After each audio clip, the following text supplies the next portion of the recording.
Greetings, Legionnaires! Want to make another quick video just to kind of follow up with the video game information we got from DC Fandom today. We already did one previously, so if you want to check that one out, it's about Gotham Knights, but I'm talking about Suicide Squad Kill the Justice League. That's what we're talking about here today, so without further ado, let's just hop right in.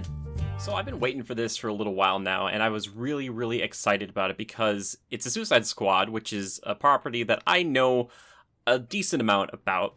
And just because I wanted the inclusion of Deathstroke, and I'll just keep saying Deathstroke throughout this whole thing. But anyway, I want to talk about this because I think it really is interesting. And I kind of thought, to be honest with everybody, that we'd actually see some gameplay today.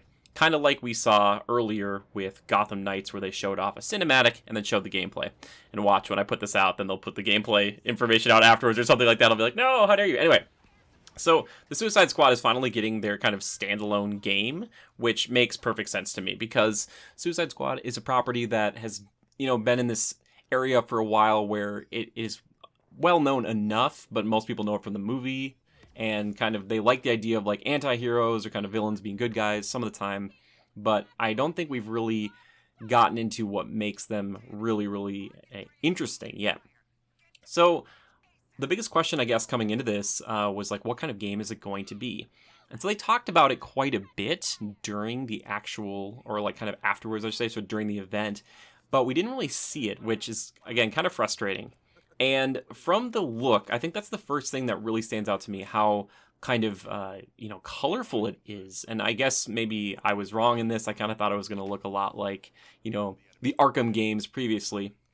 But I really think this is very intentional, just kind of the mental state of the Suicide Squad, this kind of like over-the-top vibe, which is totally fine. And the four that they chose to actually represent the squad in this, they make perfect sense. They're probably some of the best-known members of the team. So we have Harley Quinn, Captain Boomerang, Deadshot, and King Shark. And I'm really excited about King Shark because I think that's such a weird character, and I'm glad that he's in there now. But so this game is going to be completely playable by yourself or with 4 players. So it sounds like it's kind of drop in, drop out co-op, and they can kind of take over the other characters if you're playing by yourself. And like your friends could drop into the role of Captain Boomerang if you're playing King Shark and what have you. But also, if you're playing alone, it sounds like you can switch between the members at will, which is also really nice. That's kind of a nice thing. That's something that I don't even think Marvel's Avengers is letting us do at this recording date right now. But from the vibe I get from this trailer, now this is a cinematic trailer, and, keep that in mind. I always like to tell people, is for someone who's loved cinematic trailers in the past, I should say burned, maybe is the wrong word, but I've been tricked in the past to thinking something's going to be one way, and then it's completely opposite. It's completely different.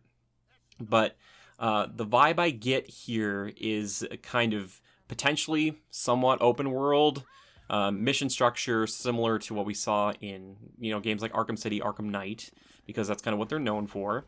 And, various missions that are going to center around a large group like this. So we're going to be fighting a lot of enemies. And that makes perfect sense because we do have a Brainiac ship over Metropolis here. And I love Brainiac. A lot of people who might know Brainiac as being Superman's, one of his greatest villains of all time. And that's probably the reason we're getting the Justice League as bad guys here. But also Brainiac, like Ultron, can kind of make a ton of like little guys for you to destroy. So it allows our Suicide Squad to actually go out there and just, wreck people. But then also have the Justice League to go after too. So probably brainwashed Justice League members, and Amanda Waller is kind of tasking our Task Force X to go kill Superman, Wonder Woman, Batman, all that stuff. I do like in the cinematic when they actually kind of get that moment of realization that what they're looking at here is an evil Superman, and they're like, oh no, this is the guy we have to go up against. Like, that's no good. Like, oh my gosh, we're kind of under-equipped to do such a thing. And that's the other big question too, is like, not only that we are kind of being the bad guys fighting the good guys in a sense, but how you even approach that. And that's the really fascinating part of it. I thought today we were probably going to see a gameplay, demonstration of them running through the world, maybe squaring off against one of them, potentially, as far as the Justice League goes, but I guess not. We just have to settle for this. Really great looking cinematic. It looks fantastic. But again, I was really hoping to see actual gameplay. I'm sure we'll get that soon. I'm kind of surprised we didn't see it today. And again, watch, it'll just show up later on.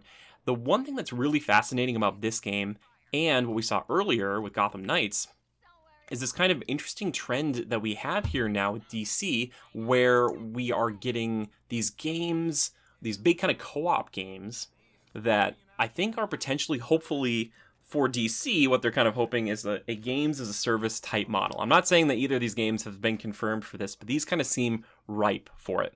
And for people who don't know exactly what I'm talking about, games like Destiny, Destiny 2 or Monster Hunter World, games that can kind of come out, you have your campaign, you have some things you can do with friends, but then they can keep adding things on over time. So you don't have to make necessarily a sequel, within the next few years. You can add another, boss dungeon, or you can add more characters and things like that. And this game, for me, seems a lot like that. I think if we had a bigger roster or saw more of the Suicide Squad members earlier on, there would be the chance of making this a little more, weirdly for me, like more story-driven, because you could have these characters there that you could just show up and they could die. Like, not playable characters, but you kind of throw in, people like Slipknot from the movie. Shows up in the beginning and he dies, or they'd show him die in the cinematic, because the Suicide Squad's a lot of like crazy characters that are going to probably not survive. And I think with this core group, that they've probably spent a lot of time developing each of these characters, I don't think they're just going to kill off Captain Boomerang, at just a random point within the game. That's why I think this game is going to be a little bit more of like over time, like we will see other characters added that you can play as, but it will take time to build up to those. And I'm not sure exactly how specific this game is, insofar as like you need King Shark to, bash through walls or something.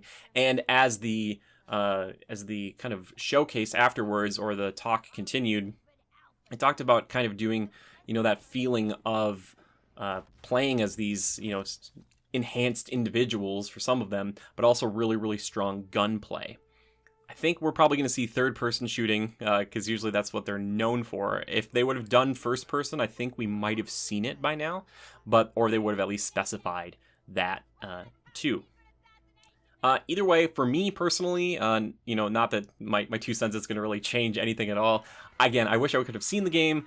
I'm sure it'll be really captivating and kind of crazy and bombastic, and I just wonder too if like they're holding that to show later on. I might make a video once I finally see it, because I was hoping to see it.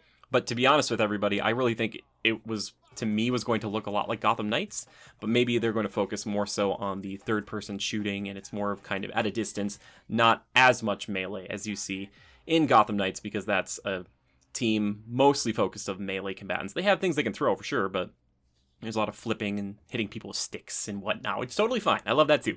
But I'm really hopeful to see this. But yeah, like I said, interesting trend here. Like, we're seeing these kind of co-op games coming out from WB Games, and I really wouldn't be surprised to see both of these games be things that they just support much longer after the initial release, compared to what we've seen with games in the past, where you kind of release a game, comes out, they might support it for a year and a half, but then they're already on to the next one. This would be potential, like, kind of laying the groundwork here for making just this one Suicide Squad game. And then once they take out the Justice League, if they actually do kill them, indeed, you could always add other members of the Justice League as kind of DLC or other people to fight down the road. I wouldn't be surprised to see that at all. I'd love to be wrong about this. I will see, because I would love to have just a succinct game that you play with your buddies, and it's really tight and it feels really good. And Rocksteady makes great games. Like I said before, I'm a big fan of the ARKHAM series. I think they're going to knock it out of the park either way. I'm hopeful. But again, I would love to actually see the game and at least have Deathstroke in it, because they did him dirty in Arkham Knight, and I have not forgotten. Okay, I'm sorry. I just got to stop going on and on about this. But anyway, those are my thoughts, and I'm just curious to see when we actually get some real gameplay, what it's going to be all about. Thank you guys so much for hanging out with me here and just listening to my thoughts. I really do want to hear what you guys think about it. And like I said in the video, I really wish we could have actually seen gameplay, but it's nice to actually see kind of the idea and concept they have behind all of it. And I want Deathstroke so badly. Please, Rocksteady. Please, I beg you. Please. Okay. Anyway, if you are interested in supporting us, you can do so via our Patreon, and that's where our $5 and up patrons are being shown right now. So thank you guys so much for supporting us. We have an Instagram, Amazon affiliate link. We're on Spotify with the podcast. We're all over the place. We got links in the description, so if you want to go check that out and a bunch of other videos, just hang out here with us here on Critical Reviews. But thank you again for being here, and yeah, hit me up on Twitter. I want to know what you guys think about this. And until next time, just remember to adapt and overcome.